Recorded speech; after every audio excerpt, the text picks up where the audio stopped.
नमस्कार,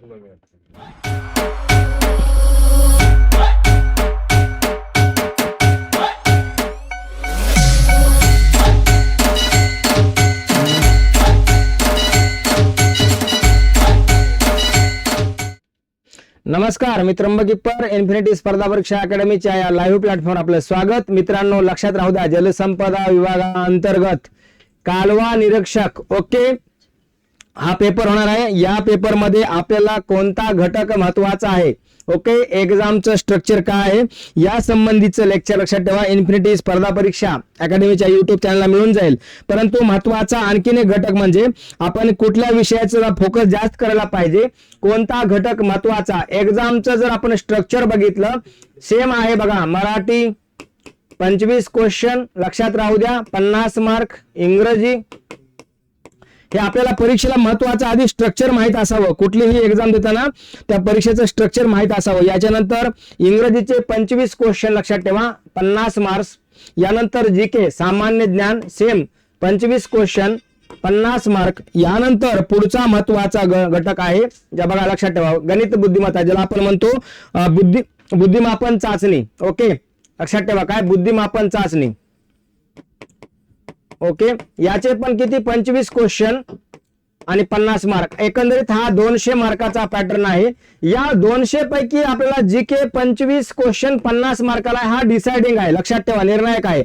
या जीके मधला जर आपण स्ट्रक्चर बघितलं तर त्यापैकी एक घटक आहे भारताचा इतिहास. आता भारताचा इतिहासामध्ये काय एन्शियंट, मिडिवल, त्यानंतर हे मॉडर्न, भारतीय राष्ट्रीय चळवळ, त्याच मध्ये इनहरंट इम्प्लिसिंट असणारा घटक म्हणजे महाराष्ट्रातील महत्वाच्या घटनासह. मग याच्यामध्ये समाज सुधारक आले, महाराष्ट्राचं राष्ट्रीय चळवळीमध्ये योगदान आलं, प्राचीन महाराष्ट्रासंबंधी क्वेश्चन, मध्ययुगीन महाराष्ट्रासंबंधी क्वेश्चन. आता एकूण येतील 25 पैकी घटक किती येतील प्रश्न हे पाहणं गरजेचं आहे. उदाहरणार्थ आपण जर परीक्षेचं स्ट्रक्चर बघितलं लक्षात राहू द्या तर आपल्या लक्षात येईल थोडं की एक्झामला काय घटक कशा प्रकारे फोकस आहे ओके. जर आपण पूर्ण घटकाला जर बघितलं तर त्याच्यामध्ये इतिहास आहे ओके, भूगोल आहे, त्याच्यानंतर पॉलिटी आहे ओके, यानंतर आर्थिक गोष्टी आहेत, सामान्य ज्ञान आहे, त्याच्यानंतर तंत्रज्ञान आहे, एन्व्हायरमेंट आहे विशेष म्हणजे, याच्यानंतर चालू घडामोडी, कृषी आहे ओके. त्यामुळे एवढ्या महत्वाच्या घटकामध्ये आपण जे डिस्कस करणार आहोत तो म्हणजे इतिहास. आणि इतिहासचा जर सिलेबस बघितला, माफ करा लक्षात ठेवा, भारताचा इतिहास म्हणजे भारतीय इतिहास याच्यामध्ये तिन्ही घटक आले, एन्शियंट आलं, मिडिवल आलं आणि मॉडर्न आलं ओके. या मॉडर्न मध्ये आपण जर बघितलं तर राष्ट्रीय चळवळ हा महत्वाचा घटक, कारण का हा घटक हायलाइट केलेला आहे. काय हा घटक हायलाइट केलेला आहे, त्याच्यामुळे 3 क्वेश्चन येतील का, 5 येतील का, 4 येतील लक्षात ठेवा. परंतु 3, 4, 5 आपले इतिहास या घटकावर नक्की प्रश्न येतील, त्याच्यामुळे एवढं आपल्याला करणं गरजेचं आहे. मग यासाठी बघा हे सगळं करत असताना पीवायक्यूचं काही महत्व आहे का, यस पीवायक्यूचं महत्व आहे. आज आपण लेक्चर मध्ये पीवायक्यू बघणार आहोत आणि याच्यानंतर याचा अभ्यास केल्यानंतर एमसीक्यूचं काही महत्व आहे का, यस एमसीक्यूचं पण महत्व आहे. कारण का कमीत कमी समजा जर 5 क्वेश्चन आले, किती 5 क्वेश्चन आले लक्षात राहू द्या, इतिहास या घटकावर कमीत कमी 3 आणि जास्तीत जास्त जर 5 क्वेश्चन आले तर आपले लक्षात ठेवा इथं 6 मार्क आणि इथं 10 मार्क घटवून राहील. म्हणजे मार्क्सचा जर विचार केला तर हा डिसाइडिंग फॅक्टर आहे. याच्यामध्ये भारतीय इतिहास असं नाव दिलंय ओके. काय भारतीय इतिहास, या भारतीय इतिहासामध्ये काय करायला पाहिजे, एक्झाम कोण घेणार आहे आपली टीसीएस ओके. आता हा टीसीएस पॅटर्नचे जर आपण पीवायक्यू बघितले, आजच्या लेक्चर मध्ये पण आपण पीवायक्यू बघूया, परंतु सिलेबसचं आपण बायफर्गेशन करणं गरजेचं आहे. या टीसीएस पॅटर्न नुसार वॉटर रिसोर्स लक्षात ठेवा डिपार्टमेंट जलसंपदा विभागाअंतर्गत आपली जी परीक्षा आहे त्याचं नाव आहे कालवा निरीक्षक ओके. यासाठीचा आपला हा एवढ्या मार्काचा घटक म्हणजे हमखास तुम्हाला 3 ते 5 क्वेश्चन येतील, त्याच्यामुळं हा डिसाइडिंग आहे. 200 पैकी जर 10 मार्क्स इतिहास या विषयावर आले किंवा 8 आले 6 आले तरी तो डिसाइडिंग आहे, कारण का फक्त आपल्याला रिवाइज करायचंय. सोपे घटक आहेत. मग याच्यामध्ये कोणत्या घटकाला फोकस जास्त असावं. आता आपण जर हा डिसाइडिंग केलं भारतीय इतिहास तर माफ करा मी थोडं तुमचा 5 मिनिट वेळ घेतो आणि तुम्हाला बायफर्गेशन करून सांगतो की याच्यामध्ये काय करावं. लक्षात ठेवा आपण सुरुवातीला आपण याचा बायफर्गेशन करणं गरजेचं आहे. प्राचीन इतिहास करायला हवा ओके. एवढा शब्द टाकतो भारतीय इतिहास करताना महाराष्ट्रासह केलेला कधीही चांगला. प्राचीन इतिहास. ओके, याच्यामध्ये काय करायला पाहिजे, मध्ययुगामध्ये काय करायला पाहिजे किंवा मध्ययुगीन इतिहास, सोपे प्रश्न असतात मध्ययुगीन इतिहास. आणि याच्या संबंधी ज्याला आपण आधुनिक म्हणतो, आणि आयोगानं पण लक्षात ठेवा, आयोगानं पण डायरेक्ट ओळख करून दिलेली आहे. आधुनिक भारत हे करताना राष्ट्रीय चळवळ मध्ये उल्लेख आलेला आहे, राष्ट्रीय चळवळ. म्हणून हे लक्षात ठेवा, हे इम्प्लिसिट इनहरंट घटक आहेत. आता राष्ट्रीय चळवळ पाहताना 1885 पासून 1947 पर्यंतचे क्वेश्चन येतील, हरकत नाही. प्राचीन भारतावर आपण बोलूया सुरुवातीला. याच्यामध्ये काय करायला पाहिजे, मानवाचा पहिला पाळीव प्राणी कोणता, मानवाने अग्नीचा शोध केव्हा केला, मानव कोणत्या काळामध्ये स्टेबल झाला. मला असं वाटतं एक तुम्हाला अश्मयुग ओके ओव्हरलुक करून घ्यायला हवं याच्यामध्ये प्राचीन भारतामध्ये. दुसरं लक्षात ठेवा, इंडस सिंधू संस्कृती ज्याला आपण हडप्पा संस्कृती म्हणतो, अश्मयुग. ओके, हडप्पा संस्कृती मी एरिया सांगतो कसे प्रश्न येतील ते. आणि यानंतर वैदिक, ओके वैदिक कालखंड हडप्पा, आणि यानंतर वैदिक कालखंड कोणता, वैदिक कालखंड. या घटकावर लक्षात ठेवा, एकतरी या 3 घटकावर प्रश्न आपल्याला येऊ शकतो. कोणता, अश्मयुग, हडप्पा, वैदिक. ओके, याच्यानंतर आपल्याला दुसरा महत्वाचा डिसाइडिंग फॅक्टर आहे महाजनपद. ओके, याच्यामध्ये 16 महाजनपद आपल्याला पाठच असावे. यानंतर पुढचा महत्वाचा घटक आहे, लक्षात ठेवा, मगधचे घराणे, 4 घराणे महत्वाचे आहे. लक्षात ठेवा, हरण्यक, शिशुनाग, नंद, कालाशोक. ओके, सॉरी नंद आणि मौर्य. म्हणजे आपल्याला या मौर्य घराण्यासंबंधी प्रश्न येऊ शकतो. याच्यानंतर आपल्याला प्राचीन भारतावर, महाराष्ट्रावर काय प्रश्न येईल तर तेही महत्वाचं आहे. याच्यामध्ये आपल्याला डायरेक्ट सातवाहन हा घटक फोकस करायला हवा. मी डबल अंडरलाईन करतोय सातवाहन. ओके, कारण का सातवाहनाचा राजा हाल यांचा ग्रंथ आहे गाथा सप्तशती. याच्यावर TCS न खूप वेळा प्रश्न विचारलाय. काय नाव, गाथा सप्तशती रिटन बाय राजा हाल. ओके, लक्षात ठेवा. यानंतर पुढचं लक्षात ठेवा, आता या दरम्यान आणखीन एक महत्वाचं लक्षात ठेवा, जैन धर्म आणि बौद्ध धर्म यांनाही फोकस असावं. जैन धर्म आणि बौद्ध धर्म, कारण का एवढा जर प्राचीन भारतात आपण एरिया केला, याच्यानंतर लक्षात राहू द्या. ओके, यानंतर आणखीन लक्षात ठेवा, आपल्याला मौर्य केल्यानंतर गुप्त काळ आणि थोडसा दक्षिण भारताचा इतिहासाला एकदा ओव्हरलुक करून घेऊया. दक्षिण भारत, याच्यामध्ये चेर, चोल, ओके आणि पांडे यांना नुसतं ओव्हरलुक करायचं, परंतु चालुक्य आपल्याला डिटेल मध्ये करावं लागेल. यानंतर गुप्तांत, हर्षवर्धन, इथपर्यंत प्राचीन भारत आपल्याला एकदा ओव्हरलुक करून घ्यावं लागेल. तर एक जरी क्वेश्चन आला तर डिसाइडिंग आहे, 2 मार्काला आहे. यानंतर मध्ययुगावर काय प्रश्न येईल, महत्वाचे राजे, उदाहरणामध्ये सातवाहनाचा राजा कोण होता. ओके, यानंतर हे करत असताना आणखी महाराष्ट्रासंबंधी काय एक्स्ट्रा, राष्ट्रकूट. आता ते मध्ययुगामध्ये आपण करूया, राष्ट्रकूटासंबंधी करावं लागेल. याच्यानंतर मध्ययुगाचा इतिहास, मुस्लिमांचं आक्रमण, गजनीवर एखादा प्रश्न येऊ शकतो आलटून पालटून. खरं महत्वाचं, दिल्ली सल्तनतची स्थापना 1206 ते 1526 या संबंधी जे 5 घराणे आहेत उदाहरणामध्ये दिल्ली सल्तनतमध्ये स्थापन झालेले. ओके, मोहम्मद गोरीच्या आक्रमणाच्या अगोदरचे दिल्ली सल्तनत कोण राज्य केलं, 5 घराणे आपल्याला प्रश्न येऊ शकतो. मामलूक, त्याला गुलाम घराणा म्हणतो. खिलजी, लक्षात ठेवा, तुगलक, सय्यद आणि लोधी यांच्यावर प्रश्न येऊ शकतात. हे लक्षात राहू द्या, हे 5 घराणे. यानंतर ही दिल्ली सल्तनत, लक्षात ठेवा दिल्ली सल्तनत, आणि या संबंधीचं साहित्य येऊ शकतं. एखादी इमारत कुठला, जसं कुतुब मिनार, या संबंधित प्रश्न येऊ शकतो. या कालखंडातील संबंधित दरबारी इतिहासकार याच्यावर ओव्हरलुक प्रश्न येऊ शकतो. याच्यानंतर पुढं मुघल सत्ता, या मुघल सत्ता.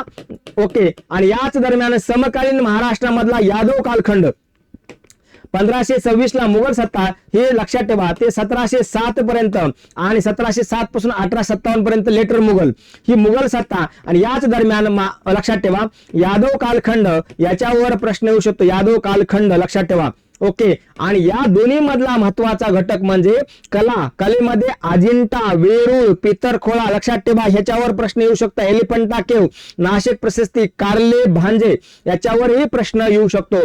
म्हणून हे 2 याच्यामध्ये इम्प्लिसिट इनहरंट असणारा घटक म्हणजे कला. ओके, लक्षात ठेवा, कला क्षेत्र ज्याला आपण म्हणतो आर्ट्स मध्ये आपल्याला हे करावंच लागेल. अजिंठा, वेरूळ. ओके, याच्यानंतर मी राष्ट्रकूट सांगितलं, यादव सांगितलं. याच दरम्यानचा थोडा कालखंड आहे मराठा साम्राज्य. ओके, छत्रपती शिवाजी महाराजांसंबंधी आपल्याला एक नक्की प्रश्न लक्षात ठेवा. आलटून पालटून जर 4 प्रश्न आले तर एक प्रश्न मराठा साम्राज्यासंबंधी येऊ शकतो. मग पेशवा येईल किंवा मराठा साम्राज्य, लक्षात ठेवा. यानंतर आधुनिक मध्ये काय, युरोपियन कंपन्यांचं आगमन ओव्हरलुक करून घ्यायचे. याच्यानंतर काँग्रेस पूर्व स्थापन झालेल्या संघटना आणि संबंधित व्यक्ती एकदा ओव्हरलुक करायचे. याच्यानंतर पुढं महसूल धोरण, खरं तर आधुनिक मधलं ज्याच्यावर प्रश्न येतो तर महसूल धोरण एकदा ओव्हरलुक करून घ्यायचे. पर्टिक्युलर महाराष्ट्राचं महसूल धोरण, ओके, एल्फिस्टन संबंधी. याच्यानंतर क्रांतिकारकासंबंधीचं एकदा ओव्हरलुक करून घ्यावे, हा महत्वाचा घटक आहे. आता राष्ट्रीय चळवळ ही 1885 पासून 47 पर्यंत, याच्यामध्ये जहाल, मवाळ, गांधीयुग या तिन्हीवरही प्रश्न येऊ शकतात. माफ करा, 1885 पासून 1947 पर्यंत 3 कालखंडावर आपला प्रश्न येऊ शकतात. ओव्हरलुक करावंच लागेल. 1885चं पहिलं अधिवेशन कुठं भरलं, अधिवेशनाचा क्रम, अध्यक्ष, एखादी महत्वाची घटना, दिल्ली दरबार, याच्यावरही प्रश्न येऊ शकतो. मी मुद्दाम एरिया सांगतोय, परंतु फिक्स एरिया सांगतो जर प्रश्न येणार म्हणजे 1920चं असहकार, 1930चं दांडी मार्च ज्याला सविनय कायदेभंग येतो म्हणजे येतो, आणि 1942चे चले जाव चळवळ, याला ओव्हरलुक करावंच लागेल. लक्षात ठेवा, करावंच लागेल. याच दरम्यान एक आणखीन महत्वाचा घटनात्मक विकास 1773 पासून 1947 पर्यंत जेवढे काही कायदे होते ते करावं लागेल. आणि त्याच नंतर महत्वाचं म्हणजे बघा, ओके, त्यानंतर महत्वाचं पुढचं काय करावं लागेल 47च्या दरम्यान, ओके, काही महत्वाच्या काही ट्रान्सफॉर्म होत्या. उदाहरणामध्ये काही घटनेसंबंधी काही महत्वाच्या गोष्टी होत्या. उदाहरणार्थ त्या घटनात्मक विकास बी करावा लागेल. ओके, हा महत्वाचा झाला. आता राष्ट्रीय चळवळ करत असताना महाराष्ट्र कसा, या दरम्यान आणखी एक गोष्ट राहिली सांगायची. 1857चा उठाव राष्ट्रीय, त्याचप्रमाणे महाराष्ट्राचं योगदान, महाराष्ट्रातील संस्थानिक क्रांतिकारक यांच्या संबंधी ही प्रश्न येऊ शकतो. ओके, त्याच्यामुळे थोडं लक्षात राहू द्या. हा डिसाइडिंग फॅक्टर आहे. काय, हा डिसाइडिंग फॅक्टर आहे. आपल्याला एक्झामच्या दृष्टीनं खूप महत्वाचा फॅक्टर आहे. लक्षात राहू द्या. काय, खूप महत्वाचा फॅक्टर आहे. ओके, कोणता फॅक्टर, 1857चा उठाव आणि महाराष्ट्र, महसूल धोरण आणि महाराष्ट्र, ओके, काँग्रेस आणि महाराष्ट्र, असहकार चळवळ आणि महाराष्ट्र, सविनय कायदेभंग चळवळ आणि महाराष्ट्र, चले जाव चळवळ आणि महाराष्ट्र, हे सगळं करत असताना क्रांतिकारक घटना आणि वृत्तपत्र, पर्टिक्युलरली महाराष्ट्रातील, ओके, काही समाज स्थापन झाले होते. कारण का सिलेबस मध्ये हा डायरेक्ट उल्लेख आहे, तो उल्लेख महत्वाचा आहे. कारण महाराष्ट्रातील महत्वाच्या घटनासह म्हणजे महात्मा ज्योतिबा फुले यांनी स्थापन केलेला सत्यशोधक समाज, मी तुम्हाला अंडरलाईनच करून देतो. लक्षात ठेवा, काही महत्वाच्या गोष्टी उदाहरण तुम्हाला मी सांगतो ते लक्षात राहू द्या. ओके, आणखीन महत्वाचं काय, सत्यशोधक समाज. ओके, आजपर्यंत TCS पॅटर्न प्रश्न सत्यशोधक समाज स्थापन केव्हा झाला, हेडक्वार्टर कुठं, संस्थापक कुठं, कोण, ओके, आर्य समाज, ब्राह्मो समाज, लक्षात ठेवा, वेद समाज. ओके, आता महाराष्ट्र संबंधी पुन्हा सार्वजनिक सभा किंवा सार्वजनिक सभा, लक्षात ठेवा, सार्वजनिक सभा. ओके, याच्यानंतर हे महत्वाचे आहेत. सत्यशोधक समाजाचा प्रश्न आलेला आहे. यानंतर पुढे महत्वाचं महिला आर्य समाज. ओके, महिला आर्य समाज प्रश्न येतो म्हणजे येतो, आलेला आहे प्रश्न. याच्यानंतर पुढं लक्षात ठेवा, पुढचा महत्वाचा घटक राजश्री शाहू महाराज यांच्यावर प्रश्न येतो म्हणजे येतो. लक्षात ठेवा, Shahu Maharaj. Okay, overlook doctor Babasaheb Ambedkar, Maharshi Vitthal Ramji Shinde. Okay, Seva Sadan, Pandita Ramabai Ranade. लक्षात ठेवा, पंडिता रमाबाई यांच्यावर प्रश्न येतो म्हणजे येतो. सेवा सदन, रमाबाई रानडे प्रश्न येतो म्हणजे येतो. ओके, हे महत्वाचं, हे आपल्याला करणं गरजेचंच आहे. लक्षात राहू द्या, हा इतिहासाचा ओव्हरलुक होता. आता कशा प्रकारचे प्रश्न प्राचीन भारतामध्ये आलेत, कशा प्रकारचे प्रश्न ओके मध्ययुगीन भारतात आलेत, त्याचे महाराष्ट्रात संदर्भ आहे का, ओके, आपण एकदा ओव्हरलुक स्ट्रक्चर करून घेऊया, तुमच्या लक्षात येईल. दादासाहेब फाळके पुरस्कार कशासाठी दिला जातो, हा आधुनिक ओके भारतासंबंधीचा प्रश्न आहे. तुम्हा सगळ्यांना याचं उत्तर माहित आहे. दादासाहेब फाळके पुरस्कार हा आपल्याला एक्झामच्या दृष्टीनं खूप महत्वाचा प्रश्न आहे. दादासाहेब फाळके पुरस्कार लक्षात राहू द्या, हा 1969 ला सुरुवात झाली होती. देविका राणी चौधरी, लक्षात ठेवा, चौधरी यांना पहिल्यांदा भेटला होता. काय, देविका राणीचं लक्षात ठेवा. ओके, देविका राणी चौधरी यांना. ओके, याच्यानंतर आता हे न्यूज मध्ये आहे 2021चा 23 मध्ये दिला गेला. ओके, वहिदा रहमान यांना. ओके, आता 2000 पहिला कोणाला भेटला, देविका राणी चौधरी, आणि 2021चा 23 मध्ये दिला गेला, 2023 मध्ये वहिदा रहमान यांना. काय नाव होतं, वहिदा रहमान. हा प्रश्न रिपीट होऊ शकतो. महाराष्ट्रासंबंधी भारतासंबंधी हा प्रश्न आहे. ओके, मग आता ह्याचं उत्तर काय येईल? सिनेमा. अशा टाईपचा हा TCSचा प्रश्न आहे. पुढचा, ठाणे आणि बॉम्बे दरम्यान पहिली प्रवासी ट्रेन कोणत्या वर्षी धावली? हा रिपीट होतोय प्रश्न. 1853 ला. तारीख पण महत्वाची आहे, लक्षात राहू द्या. 16 एप्रिल 1853 ला. बघा, 16 एप्रिल 1853 ला ही ट्रेन धावली. याच्यामध्ये एकूण जवळपास 400 प्रवासी होते. 3 महत्वाचे इंजिन होते, लक्षात ठेवा. ओके, आणि यावेळेचा भारताचा व्हाईसराय कोण होता? लॉर्ड डलहौसी होता. एकूण अंतर काही पुस्तकामध्ये विचारलेलं आपल्याला 33.8 दिले, काही पुस्तकात 34 दिलेला आहे. त्यामुळे हे दोन्ही पाठ राहू द्या. प्रश्न हा विचारला TCS न, कदाचित अंतर विचारू शकतो पुढच्या वेळेस. ओके, हे महत्वाचं आहे. सुलतान, सिंध आणि साहिब हे 3 वाफेचे इंजन होते. ओके, आता पुढचा प्रश्न, डॉक्टर आधुनिक भारताचा महाराष्ट्राच्या घटकासह प्रश्न आलाय. डॉक्टर बाबासाहेब आंबेडकरांनी कोणत्या वर्षी, लक्षात ठेवा, त्यांचा जन्म विचारलाय. 1891, लक्षात ठेवा. मध्य प्रदेशामधील महू या ठिकाणी डॉक्टर बाबासाहेब आंबेडकरांचा जन्म झाला होता. ती तारीख आपल्याला माहित असावी, 14 एप्रिल. ओके, हा क्ल्यू आहे मित्रांनो. महाराष्ट्रातील घटना संबंध विचारलाय. डॉक्टर बाबासाहेब आंबेडकरांचा जन्म मित्रांनो हेही माहित राहू द्या, 6 डिसेंबर. ओके, डिसेंबर 1956 ला दिल्ली या ठिकाणी महापरिनिर्वाण झालं, निधन झालं. आणि मुंबईमध्ये त्यांचं, लक्षात ठेवा, चैत्यभूमीत या ठिकाणी अंत्यविधी. ओके, या दरम्यान हे आपल्याला येऊ शकतं, लक्षात ठेवा. हे सगळं माहिती असावं. 14 ऑक्टोबर ओके 1956 ला नागपूर या ठिकाणी दीक्षा. ओके, बौद्ध धर्माची. त्यामुळे प्रश्न हा विचारलाय, कदाचित पुढचा प्रश्न हा येऊ शकतो. निधन, महापरिनिर्वाण आणि हे बौद्ध धर्माची दीक्षा इंटरलिंकेज करून बाबासाहेब आंबेडकरांचं वृत्तपत्र जनता, प्रबुद्ध भारत, मूक नायक. ओके, लक्षात ठेवा. समता प्रश्न येऊ शकतो. बहिष्कृत हितकारणी सभा येऊ शकते. पीपल एज्युकेशन सोसायटी येऊ शकते. ओके, कारण का हे आपलं सगळं करणं गरजेचं आहे. डॉक्टर बाबासाहेब आंबेडकरांचा मंदिर प्रवेश सत्याग्रह हा TCSचा आवडता प्रश्न आहे. 1927 ला पहिल्यांदा विचार मांडले, हा प्रश्न विचारलाय. अंबाबा मंदिर अमरावती 28, 29 ला पर्वती मंदिर पुणे, 30 ला काळाराम मंदिर नाशिक. याच्यावर प्रश्न येऊ शकतो. याच प्रमाणे लक्षात राहू द्या. पुढे महत्वाचं, बाबासाहेब आंबेडकरांचा 14 तळ्याचा सत्याग्रह प्रश्न 100% येऊ शकतो. 20 मार्च 1927 ला महाड या ठिकाणी 14 तळ्याचा सत्याग्रह केला होता. आणि त्याच वर्षी डिसेंबर 25-26 ला मनुस्मृतीचे दहन 1927 ला केलं होतं. हाही प्रश्न आपल्याला येऊ शकतो. पुढचा, 1884 मध्ये डेक्कन एज्युकेशन सोसायटी कोणी स्थापन केली? आपल्या समोर पर्याय आहेत. गोपाळकृष्ण गोखले, बाळ गंगाधर टिळक, लक्षात राहू द्या, BR आंबेडकर आणि पंडिता रमाबाई. ओके, तर 24 ऑक्टोबर 1884 ला पुणे या ठिकाणी बाळ गंगाधर टिळक, विष्णू शास्त्री चिपळूणकर. उत्तर काय? बाळ गंगाधर टिळक, विष्णू शास्त्री चिपळूणकर. ओके, विष्णू शास्त्री चिपळूणकर, लक्षात ठेवा. ओके, चिपळूणकर. ओके, गोपाळ गणेश आगरकर, नावही माहित राहू द्या. महादेव बल्लाळ नाम जोशी. ओके, आगरकर, लक्षात ठेवा. हे नाव आपल्याला माहित असावं, हे परीक्षेला येऊ शकतं. ओके, यांनी डेक्कन एज्युकेशन सोसायटीची स्थापना केली होती. मित्रांनो, याच डेक्कन एज्युकेशन सोसायटीच्या अंतर्गत 1885 ला आजही एक कॉलेज चालू आहे, पुण्यातलं फर्ग्युसन कॉलेज. ओके, याच्यानंतर ओके विल्सन कॉलेज सांगलीला स्थापन झालं होतं 1919 ला. आणि BMCC 1943 ला पुणे. त्यामुळे डेक्कन एज्युकेशन सोसायटी खूप महत्वाची आहे. या संस्थेशी नंतर बरेच व्यक्ती जुळले गेले, त्याच्यामुळे आपल्याला याचं इंटरलिंकेज करून माहिती असावी. पुढचा प्रश्न बघा, बीबी का मकबरा महाराष्ट्राच्या कोणत्या जिल्ह्यामध्ये आहे? लक्षात ठेवा, हा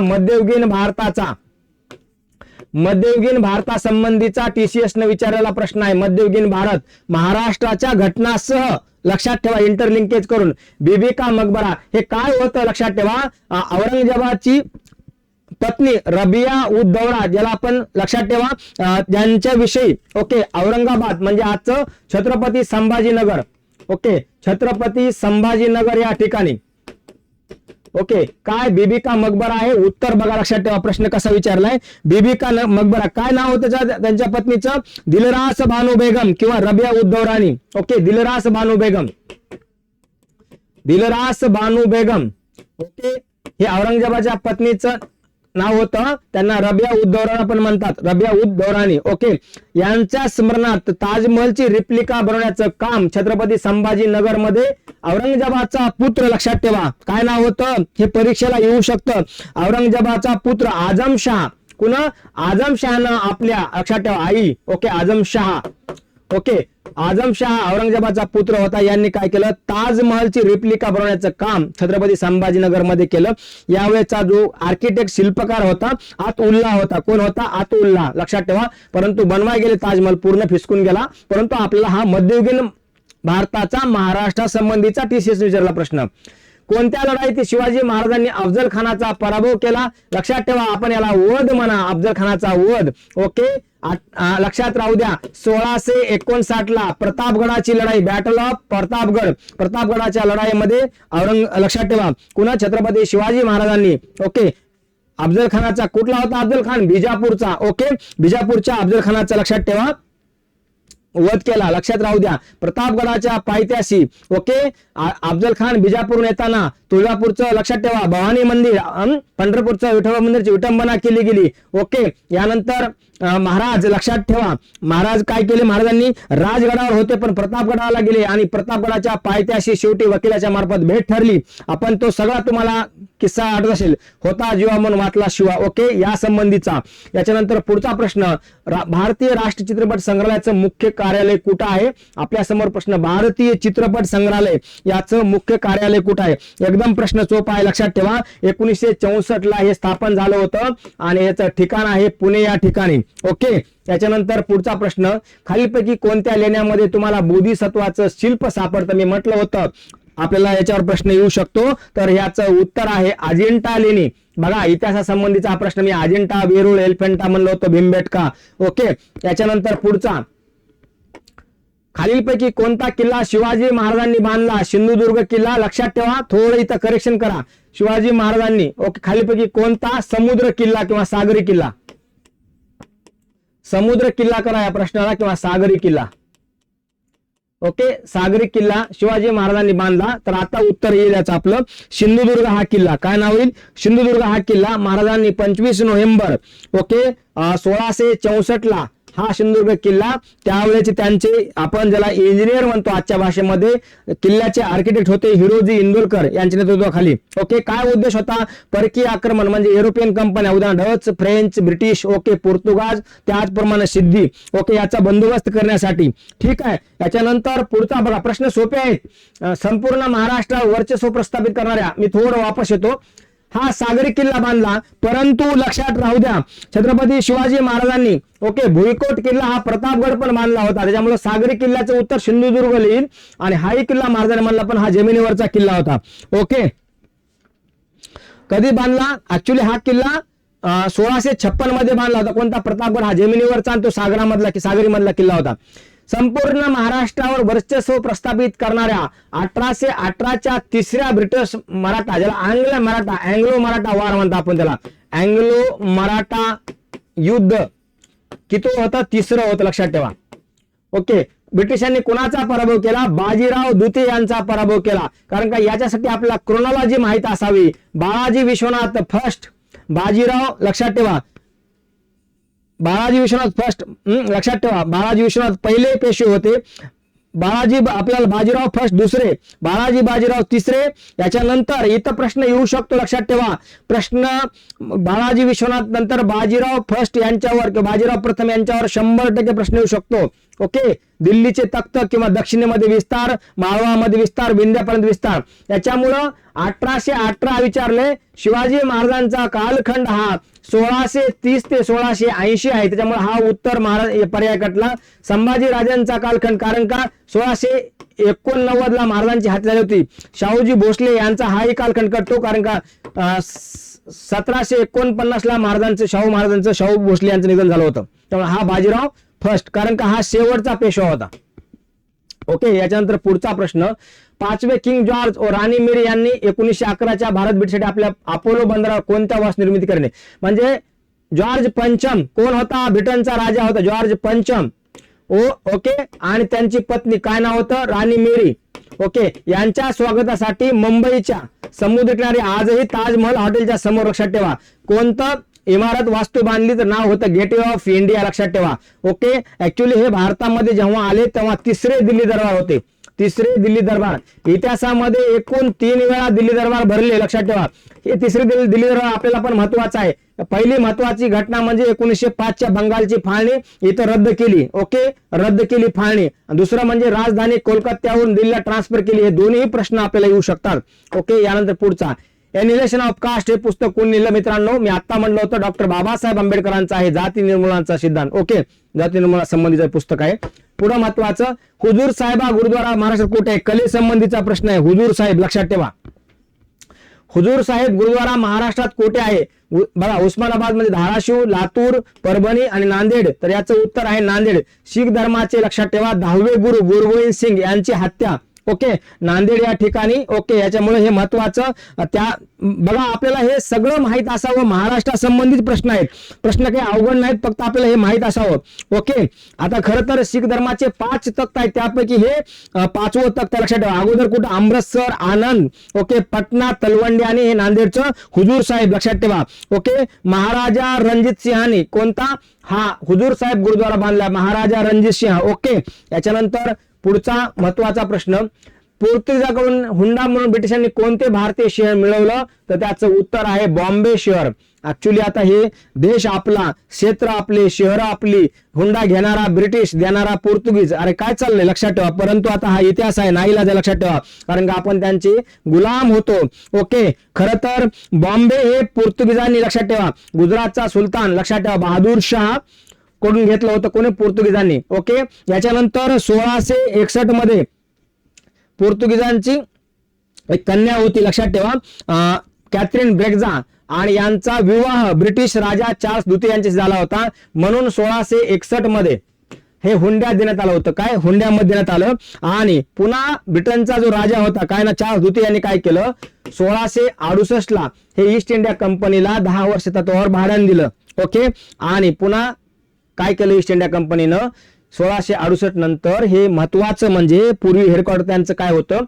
सुरत होतं, परंतु 1687 ला त्यांचं हेडक्वार्टर हे मुंबई बनवलं, बॉम्बे बनवलं, ओके। हे महत्वाचं आहे आपल्यासाठी। चला यानंतर पुढचा प्रश्न, भारतातील 12 ज्योतिर्लिंगापैकी त्र्यंबकेश्वर ज्योतिर्लिंग कुठे आहे? तर सरळ सरळ याचं उत्तर आहे नाशिक या ठिकाणी। महाराष्ट्रात 5 ज्योतिर्लिंग, लक्षात ठेवा, भीमाशंकर पुणे जिल्ह्यामध्ये, औंढा नागनाथ हिंगोली जिल्ह्यामध्ये, परळी वैद्यनाथ आणि ग्रणेश्वर छत्रपती संभाजीनगर आणि परळी वैद्यनाथ बीड, ओके। आणि बाकीचे 7 आपल्याला हे माहित असावं, कारण का प्रश्न 12 ज्योतिर्लिंगा संबंधीचा प्रश्न होता। सोमनाथ आहे गुजरातला, मल्लिकार्जुन आंध्र प्रदेश, श्रीसलम, ओके, महाकालेश्वर मध्य प्रदेश मधलं उज्जैन, लक्षात ठेवा, ओंकारेश्वर परत खंडवा MP, याच्यानंतर रामेश्वरम आहे तामिळनाडू मध्ये, याच्यानंतर पुढचं विश्वेश्वर आहे UP मधलं वाराणसी, यानंतर केदारनाथ उत्तराखंड मध्ये, ओके। हे 7 आहेत। याच्यानंतर पुढचं आणि ते 5, 12 महाराष्ट्रात मुलीची पहिली शाळा कुणी सुरू केली? सरळ सरळ उत्तर आहे महात्मा ज्योतिबा फुले, 1848 ला तात्यासाहेब भिडे यांच्या वाड्यामध्ये, लक्षात ठेवा, ओके। ही शाळा न्यूज मध्ये पण आहे 2023 मध्ये, कारण का हे कोर्टामध्ये गेले होते जागेसंबंधी, पुणे महानगरपालिका, ओके। एका बँकेला ती भाड्याने दिली होती, वाद सुरू होता, परंतु आता इथं पुन्हा मुलीची शाळा सुरू होईल अशा आशा आहेत, ओके। फुले दाम्पत्य, महात्मा ज्योतिबा फुले आणि सावित्रीबाई फुले यांनी, ओके।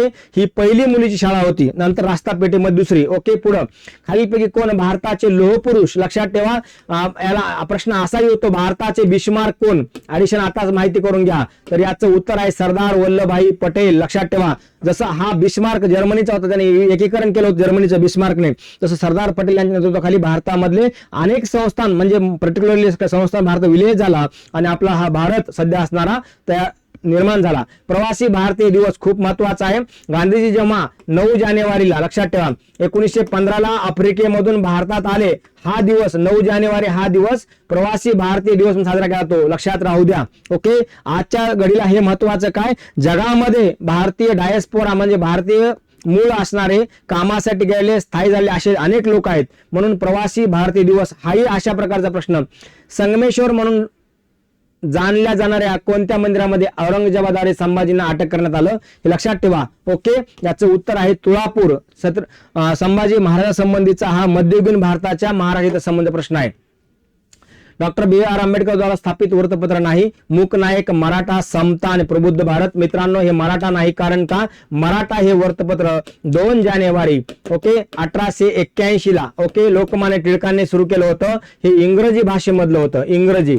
याच दरम्यान 4 जानेवारीला हे लिहूनच घ्या, 4 जानेवारीला 1881 ला आणखीन एक सुरू केलं होतं, नाव होतं केसरी. हे मराठी भाषेमधलं होतं आणि केसरीचे संपादक आगरकर होते आणि इंग्रजीच्या मराठाचे संपादक लोकमान्य टिळक होते. पुढचा महत्वाचा बघा, हे आपल्याला आलेले हे सगळे हे प्रश्न होते, हे TCS पॅटर्न नुसार आलेले प्रश्न होते. याच्यानंतर मी आणखीन पण बरेच प्रश्न चेक केले. तुम्हाला काय महत्वाचं आहे कारण कालवा निरीक्षक जलसंपदा विभागामध्ये, तर प्रश्नाचं जो स्वरूप बघितलं मी प्राचीन भारतामधला एक प्रश्न सांगतो. ज्या राजाचे तिन्ही समुद्राचं पाणी पितात असा कोणता राजा पराक्रमी होता? गौतमी पुत्र सातकर्णी हा सातवाहनाचा राजा होता. हा प्रश्न महत्वाचा, खूप वेळा विचारलाय. वाकाटकाचे संस्थापक कोण? हाही प्रश्न विचारलाय. विंध्याशक्ती राष्ट्रकूटाचे संस्थापक याच्यावरही प्रश्न आलाय.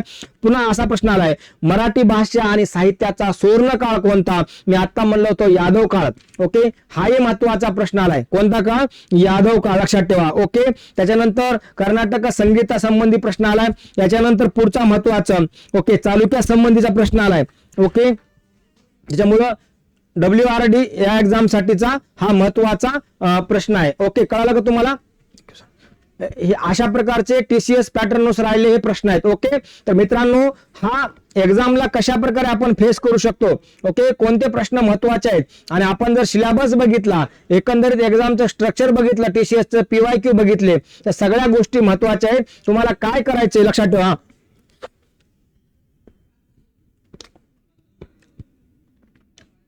भारताचा इतिहास करताना प्राचीन भारत, मध्ययुगीन भारत बरोबर महाराष्ट्र इतिहास करायचा आहे.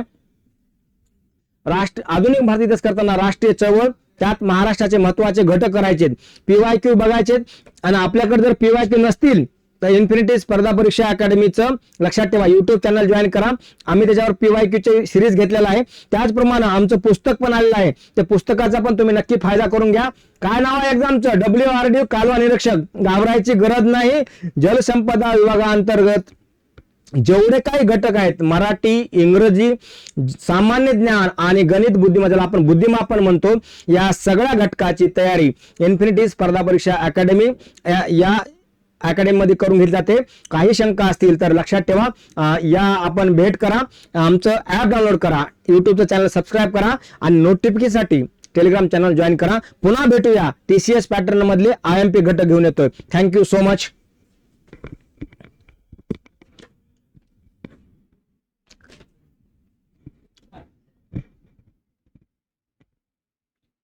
बंद कर.